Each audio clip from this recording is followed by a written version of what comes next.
এক শোকাকুল পৰিৱেশত শেষকৃত্য সম্পন্ন হ'ল টংলাৰ দুই ভাতৃৰ। দুদিন পূৰ্বে মৃতদেহ উদ্ধাৰ হৈছিল পঞ্চম আৰু ষষ্ঠ শ্ৰেণীৰ দুজন ছাত্ৰৰ। নিজৰ সতীয়া ভাতৃয়ে হত্যা কৰিছিল দুয়োজনক। আৰু এই ঘটনা সন্দৰ্ভত ইতিমধ্যে আপোনালোকে সবিশেষ জানে, কিন্তু আজি এক শোকাকুল পৰিৱেশত শেষকৃত্য সম্পন্ন হোৱাৰ সমান্তৰালকৈ হত্যাকাৰীৰ ফাঁচীৰ দাবীত উত্তাল হ'ল টংলা।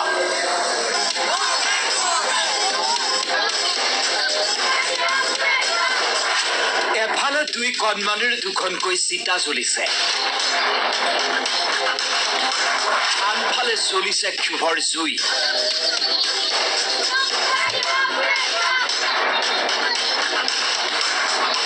থানাৰ সন্মুখতে হত্যাকাৰীৰ বস্ত্ৰ জ্বলাই প্ৰতিবাদ কৰিছে ৰাইজে।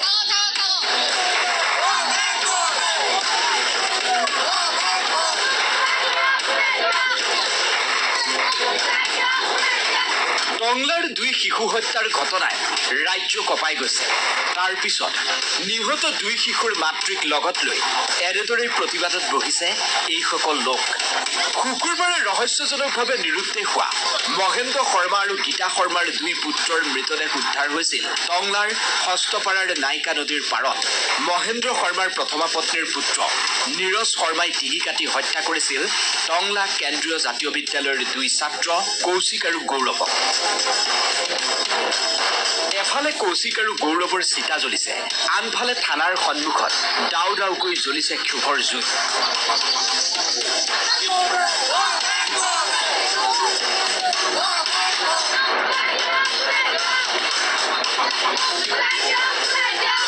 এনেদৰে নীৰজ শৰ্মাৰ সকলোবোৰ কাপোৰ কানি আনি একাংশ লোকে থানাৰ সন্মুখতে জ্বলাই দিছে।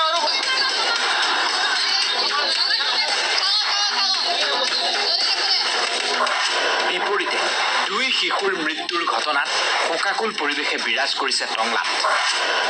দুই ভাতৃক ডিঙি কাটি হত্যা কৰাৰ পিছতো তিল মানুহ অনুতপ্ত নাছিল নীৰজ শৰ্মা। হত্যাকাণ্ড সংঘটিত কৰি নাটক আৰম্ভ কৰি দিছিল নীৰজ শৰ্মাই। আনকি দুই শিশুৰ মাতৃকো নীৰজে দিছিল সান্তনা।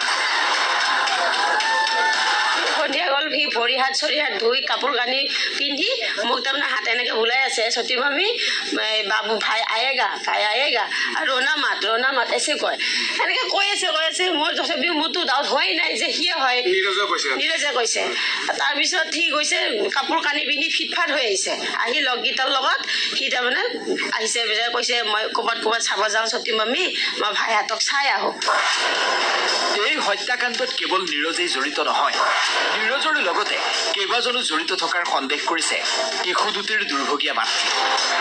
এনেকুৱাকৈ মাৰিছে নহয়, হাতত ধৰা আছে, আৰু নীৰজ শৰ্মাৰ এটা বোলে ক'ৰবাত বোলে হাতত বোলে দাগো আছে তাৰ, মানে চলিটোৱে তাৰমানে হাতৰ মুঠা এনেকুৱা দাঁত কৰি আছে, তাৰমানে বহুত বাচাব চেষ্টা কৰিছিল বাচ্ছা দুটাই, কিন্তু আৰু মোৰ বাবু দুটাৰ স্কুলৰ বেগ দুটা মই বিচাৰি পোৱা নাই। দুই শিশুৰ মাতৃৰ সন্দেহ নীৰজৰ মাতৃ আৰু ভগ্নীৰ প্ৰতি। নীৰজৰ মাতৃ বায়েক সিহঁতেই কিবা কিবি কৰিব পাৰে, সিহঁতেই কৰিব লাগে, কাৰণ কিয় মই সতিনী হয় না। স্থানীয় লোকে এই হত্যাকাণ্ড সংঘটিত কৰা নীৰজ শৰ্মাৰ ফাঁচীৰ দাবী কৰিছে। অকল নীৰজ শৰ্মাই নহয়, অকল নীৰজ শৰ্মাই কৰিব পৰা নাই এই কাণ্ডটো। এই দুটা শিশুক আমি এটা ধৰি ৰাখিব নোৱাৰো, সি দুটা ধৰি ৰাখিব পৰা ক্ষমতা আছিল নেকি? নিশ্চয় তাৰ কোনোবা আছে, আৰু আৰক্ষীৰ কিন্তু গাফিলতি আমি দেখা পাইছো। নীৰজ শৰ্মাক ফাঁচি লাগে আৰু একো নালাগে। মৰণোত্তৰ পৰীক্ষাৰ পিছত দুই শিশুৰ মৃতদেহ ঘৰলৈ অনাৰ পিছতেই শোকাকুল পৰিৱেশে বিৰাজ কৰে ঘৰখনত। চাৰিওফালে এক বুজাব নোৱাৰা পৰিৱেশ।